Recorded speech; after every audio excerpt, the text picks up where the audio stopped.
Hello, Donna D'Angelo here from the Institute of Christ Consciousness, back with another installment in our series, The Time of Revelation.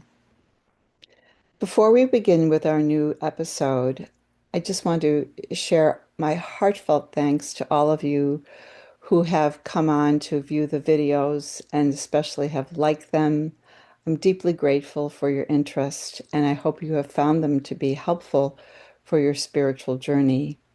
I don't do a lot of social media besides this YouTube channel and new postings on Substack.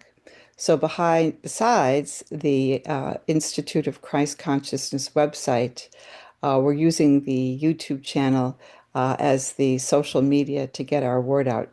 And I'm so glad you found it, and I hope that you enjoy future episodes. So stay tuned.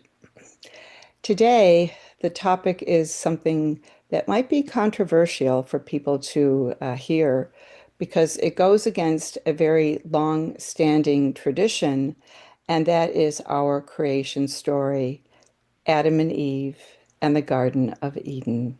So let's begin. All of our planetary cultures have a creation story. But the one that is the most predominant in our culture is the one from the book of Genesis in the Bible of Adam and Eve and the Garden of Eden. But what if there was another story that clarified our creation and who Adam and Eve were that far surpasses the biblical account? Would you be interested to know about it? Well, that's what I'm going to be sharing with you today. Before I get into that, I want to go just into a brief history of my background because it's very relevant to the information I'm sharing with you. I was raised in a traditional Christian church, but moved away from it in my late teens and early 20s because there were so many questions that I had about the nature of God and reality that just were not being answered by my traditional religion.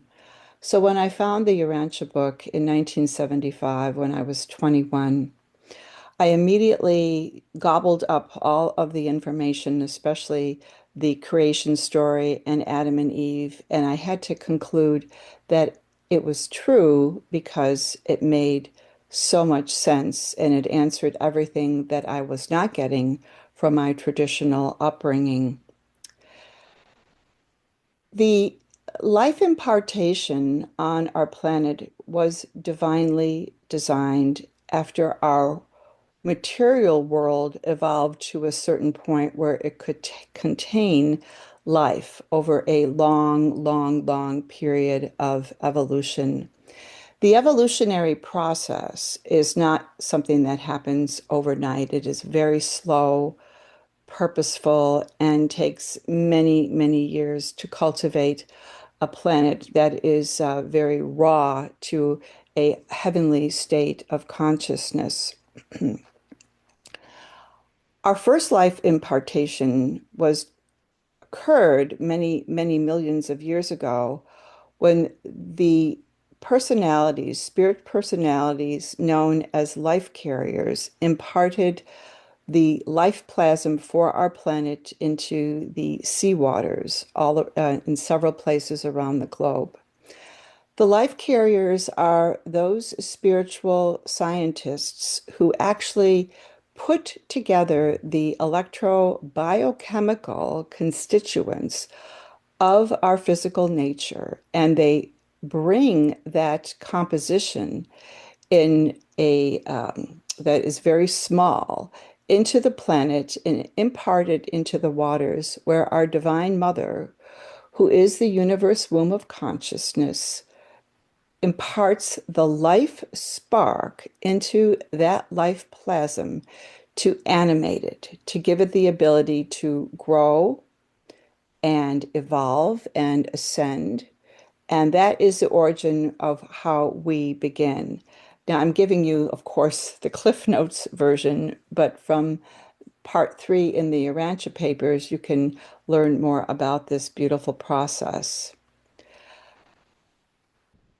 There was a civilization about 500,000 years ago on this world where the evolutionary process was well in place. The first humans, Andon and Fanta, were birthed around 900,000 years ago, and they were the parents of the human race. So, from about 900,000 years ago to 500,000 years ago, there was a period where humanity was evolving and growing in population numbers.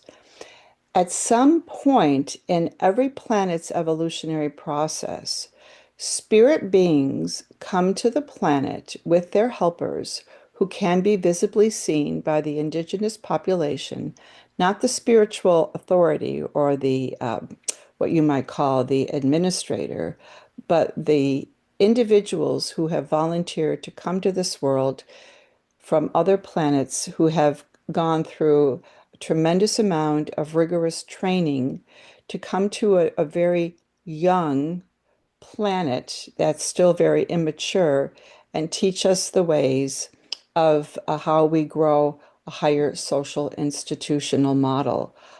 We are taught things like animal husbandry, how to use the natural elements of the planet for our material sustenance. And then as humanity evolves, we form into greater aggregations. And then we have to learn how to self-govern and teach our children and learn how to cooperate with other groups that are unlike ours. So, this particular civilization, and I did speak about it in the episode on the planetary rebellion, was in place for roughly 300,000 years, helping evolution uh, grow and ascend according to the divine plans. But then they interrupted that due to the rebellion. And so, from the time of that rebellion inception up to about 37,500 years ago, evolution continued, but there was a break in how we were supposed to evolve because there were two factions on the planet, those who were loyal to the divine plans of evolution and those who were loyal to the rebellion. And so they were always kind of at crosshairs and loggerheads, and they were not very cooperative with one another because they came from very such diverse uh, dynamics of implementing the divine plan of evolution. So, this brings us to roughly the creation story in Genesis and Adam and Eve. Now, I need to backtrack a little bit because in the Urantia book, there is discussion of the template or the pattern of human perfection from a spiritual perspective. There is a world called Edentia in the higher dimensions where an original pair of perfect material beings originate from our Father Christ Michael. They are called Adam and Eve, and they create a wide variety of their children who then are charged with taking this divine DNA to evolutionary worlds to upstep the indigenous population. But this occurs over a wide range of population over a long, long period of time. And if you do read these papers in part two on the planetary atoms, I think you'll find it incredibly fascinating about who these divine beings are and the love and the planning that has been given to each evolutionary world to ensure that it does follow the divine plan of evolution to help the indigenous population ascend to higher levels of consciousness. Now, the Garden of Eden didn't just magically appear on the planet. It was created by that group of individuals who were loyal to the divine plan of evolution. And they received information that at some point this world would get a biological and spiritual upstepping from an Adam and Eve who was assigned to this planet. So these were the individuals who created the Garden of Eden over about a period of 100 years. And the garden was located in a peninsula just jutting out of the Middle East into the Mediterranean Sea. It is no longer there. Many, many thousands of years ago, it sank below the sea, and so it still remains there. And there have been people who have tried to excavate it because they have come to understand that this could be the possible place of the Garden of Eden from their study of the Urantia book. So, the Garden of Eden was created to house Adam and Eve, who would come to this planet, procreate a huge family, whose children would then go out and mate with the indigenous population to impart their higher DNA of a violet nature, which contains very high frequencies of biology and spiritual information about morality, to help us have that as part of our divine inheritance. And it was a wonderful plan, and it didn't come to full fruition because of the interference of those rebels who understood who Adam and Eve were and wanted to disrupt the plan so they could maintain control of the planet. Now, the biblical account of the creation story being done in 5 days is a mythological representation of the 7 days that Adam and Eve took to tour the Garden of Eden as their new home. And it's a fascinating account of how there were people living in the garden already, waiting for Adam and Eve to collaborate with them to continue to build a higher planetary culture throughout the whole globe over time. So when they came into the planet, they were reconstituted, if you will, into human form. They were very tall, roughly 8 feet, and their bodies emitted a purplish, violetish glow. So that is the original story, if you will, that Adam and Eve toured the Garden of Eden for 7 days, and over time, that story grew into the mythology that is now in the book of Genesis. So you might say that what we have as our creation story is based on something that is far more interesting and complex than this very simplified approach that the biblical account teaches. Now, it's up to you to make up your own mind. You know, I was raised in a traditional Christian church, and I was raised on the story of creation in the Garden of Eden, and I didn't understand it. But when I read the Urantia book's account, it just made so much more sense. And it's something that I've stuck with and tried to promote and teach through the Institute of Christ Consciousness for many years. So then, what happened? What happened to Eve? What happened to Adam? Oh my goodness, it's such a fascinating account. So keep in mind that the spiritual head of the planet, whose name was Caligastia, who actually was doing very well as our planetary spiritual administrator for 200,000 years, decided to throw his lot in with Lucifer and Satan. And even though he was not seen by the indigenous population, Adam and Eve knew who he was and how he was trying to disrupt the divine plan of evolution that they were here to carry out.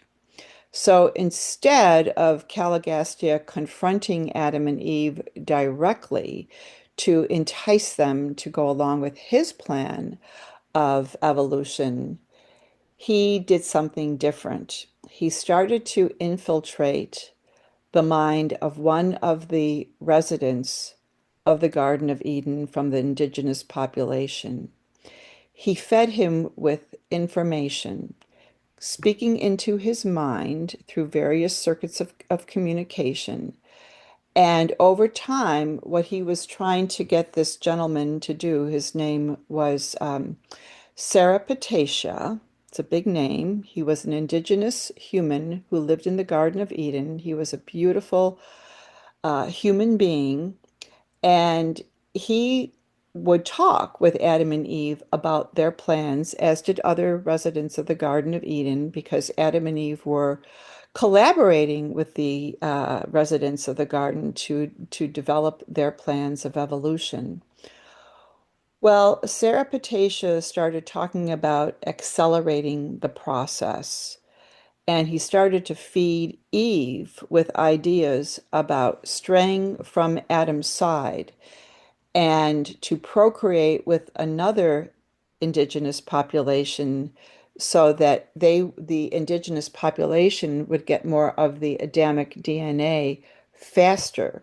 Now, when Adam and Eve came to this planet, they were told that they could only procreate among themselves with one another, and that it would be their children who would be procreating with the indigenous population when the time was right to seed that divine DNA throughout all of the indigenous races that were evolving at the time.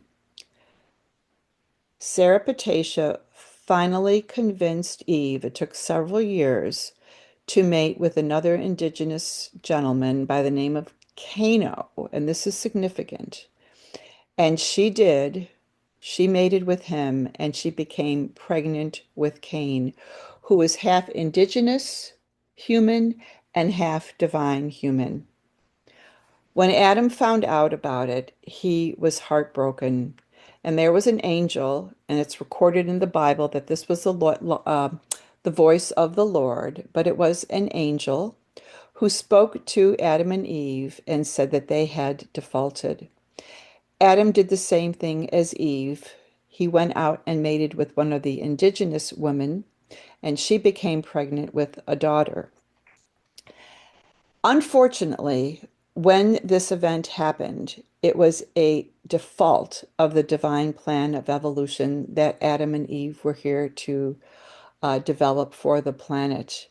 They lost their divine status. And I need to reiterate something that I may have not mentioned in the other part of the rebellion episode.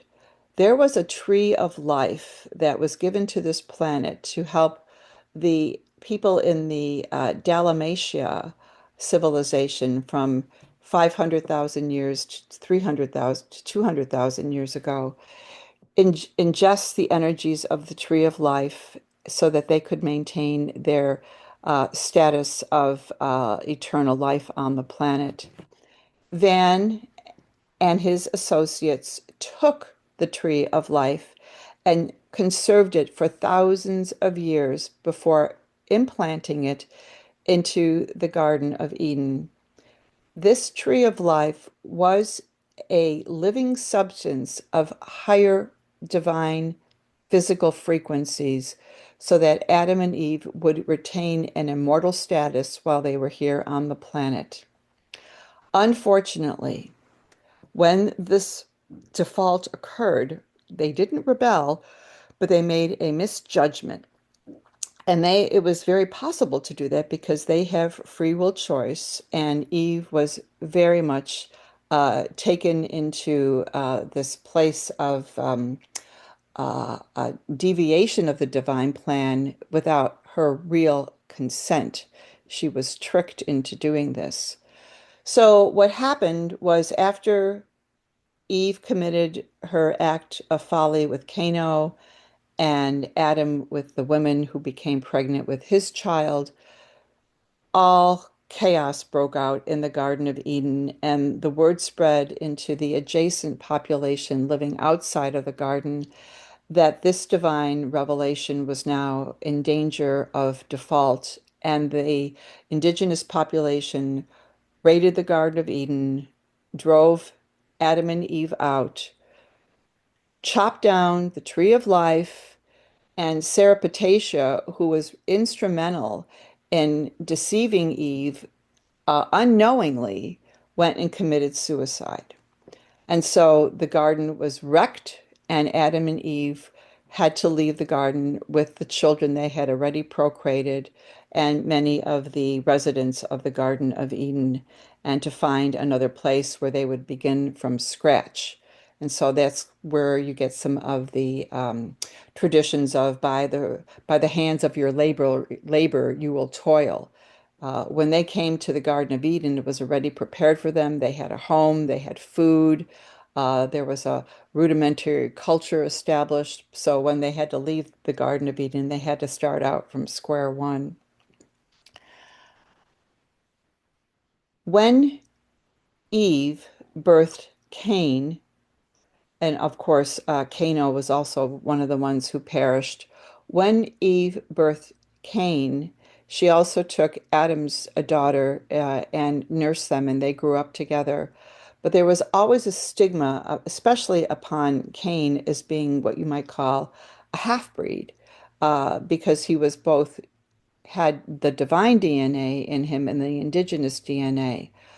Well, Adam and Eve continue to procreate their children, doing their best to follow the protocols that they had been given about developing a higher social culture. And so their firstborn child outside the first garden in the second garden was called Abel. Well, Cain and Abel did not get along at all. And as they grew, poor Cain became this object of infamy because he was a living reminder of the folly of Adam and Eve and the ruin of the Garden of Eden. So eventually, and part of the story in Genesis does reflect what happened. You can read about this in the Second Garden paper in the Urantia book. Cain eventually did kill Abel, and he fled into the land of the Nodites. So, if Adam and Eve were the first people, what was the land of Nodites and who were the Nodites? Well, the Nodites were the residue of the loyalists due to the rebellion. And Cain went to live within that civilization that was loyal to the rebellion plan of evolution. So that's kind of like the Cliff Notes version that I'm giving you. However, I do encourage you to read this story in the Arancha papers. It is so fascinating, and I believe what it will do for you in clearing out a lot of the um, errors in perception as it did for me. But so much of the story has formed the foundations of our religious thought. Original sin, where did that come from? Adam and Eve did not commit the first sin, if you will. To me, the first sin was committed by those rebels who took our planet off into this very, very insidious rebellion agenda where war and coercion and destruction are some of the major operating factors or influences of the planet. But this story of Adam and Eve has followed us for thousands of years, and it has become so ingrained in our traditions that people just take it for second nature. And I'm encouraging you to think for yourself, do your own due diligence, and read this account and see how it makes you feel. If it's resonating, those truth bells. So not only did it form the foundation of existing Judeo-Christian thought, this defaulted, it denied us of our divine inheritance of the full complement of DNA that we should have had um, sewn into every human at this time. Now, they did have enough of their divine DNA from their progeny that was shared with the indigenous population. Much of that was shared with those cultures from the European and Asian continent, especially Western Asia. But there is still a great amount of divine DNA within us that can be activated when we come to Adam and Eve. And the good news is they are back on the planet in spirit form. I have been collaborating with them for roughly 25 years, and they are here to impart their divine DNA into us, but in a different way that is not of the regular procreative uh, method that men and women would do to have children. This is being done in a very unique way where the scripting or coding of their divine DNA is gently instilled into our lower forms of DNA and is given time to inwork and share the new information. So the new information imprints upon the old and eventually takes deeper root within the human DNA and RNA activity. So, one of the things that's happening now on the planet is to return us to our rightful divine inheritance. And there have been many people who've been talking about 12 strands of DNA or the violet flame. This is coming from Adam and Eve. And this is something that you can have. You can ask them to come into you and start healing you in the ways you need to repair your DNA. And the other thing that's very important now is that they are back here to teach us the ways of the Garden of Eden, which was all about returning to nature and its intelligence that it wants to teach us. Some of the wonderful qualities of Adam and Eve were that they could communicate with the animals and the plants, and they knew all of the biochemical and healing elements of our plants. They knew how to communicate to animals and the intelligence of animals. And this is part of our divine inheritance that is now being shared with us. As our consciousness rises, so does the consciousness of the plants and the animals around us, so that we can get back into communication with them to learn the secrets that they hold for our further evolution. We have a right to get back on track and to have restored to us all that was hidden or taken off planet due to this insidious rebellion and the subsequent Adamic default. But now our Divine Mother and Father have put in place this incredible rehabilitation and compensatory plan to give us back everything that we have lost. And so when you feel that you are coming into illness and you're not sure what to do, use your natural intelligence to ask, what are the natural substances I can use to help my immune system get stronger?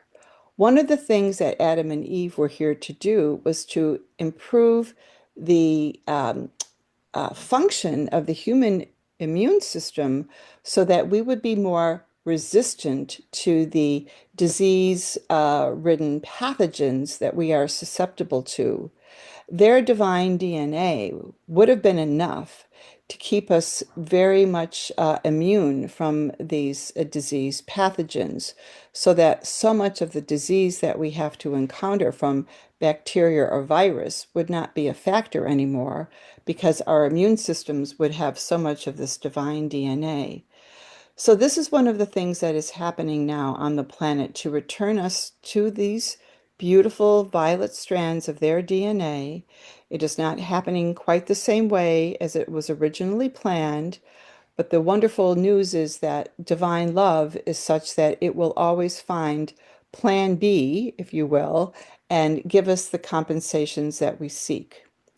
So we are getting back with the garden culture to learn the natural intelligence of nature and animals to foster our continued evolution, and to learn how to collaborate with the natural energies, what you might call the ley line or the magnetic energies of the planet. Adam and Eve knew all of that. and they were teaching the indigenous population those aspects of planetary life, as well as their families, which were raised in the nuclear dynamic, so that a mother, a father, and children would form a greater social foundation for the planet that was based on their ways of the garden. So all of this is being returned, and there are many people who are being fed with the information from Adam and Eve.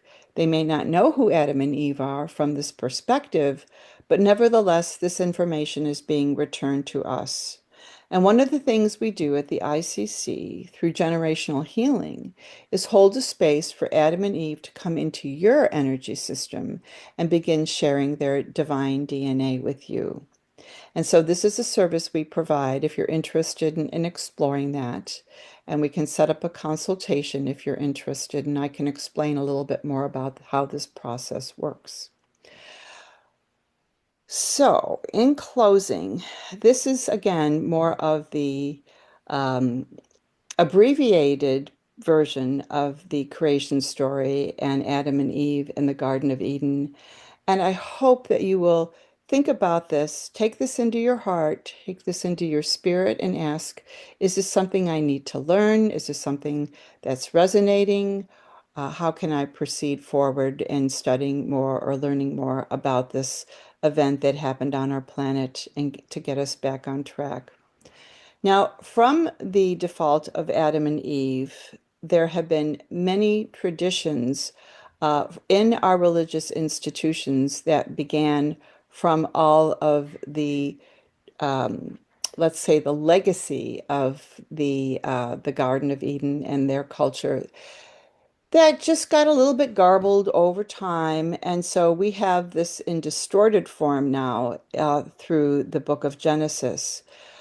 Um, I will come back with a little bit more about the subsequent evolution of the planet, but there is so much information in the Urantia book between the times of Abraham and his teacher Melchizedek to give you a greater uh, context of how our planet evolved. Now, I'm not saying that the Urantia book fills in all of the gaps because that information, when the book was put into English back in the 20th century, it would have been a little bit premature to give us too much information. But now a wide variety of cosmic information is coming into the planet in various ways. People are being imparted with this through their minds and their hearts. And so we're in this massive rehabilitation phase to get us back to these divine plans of evolution. And with the good news of Adam and Eve being back on the planet in spirit form, they are now helping us as part of their, what you might call rehabilitation from their error that they made, and now are helping us get back on track. So I guess I'll end here. Um, that was a lot to share, and I hope you found it helpful and insightful to your spiritual journey. I'll be back again with another episode of the Time of Revelation, revealing more truth that is pertinent to this time to help you let go of what is no longer serving you and helping you step into the greater context of who we are, what this planet is, and how we and this world are being transformed through divine grace and mercy. So thank you for joining me on number 8 installment of the Time of Revelation, and I hope to be back with you very soon with another installment. Thank you so much. I send my love to each one of you, and I hope that you will greatly benefit from this information and enjoy how you are growing in your spiritual potential as a beautiful son and daughter of God. God bless you, and goodbye for now.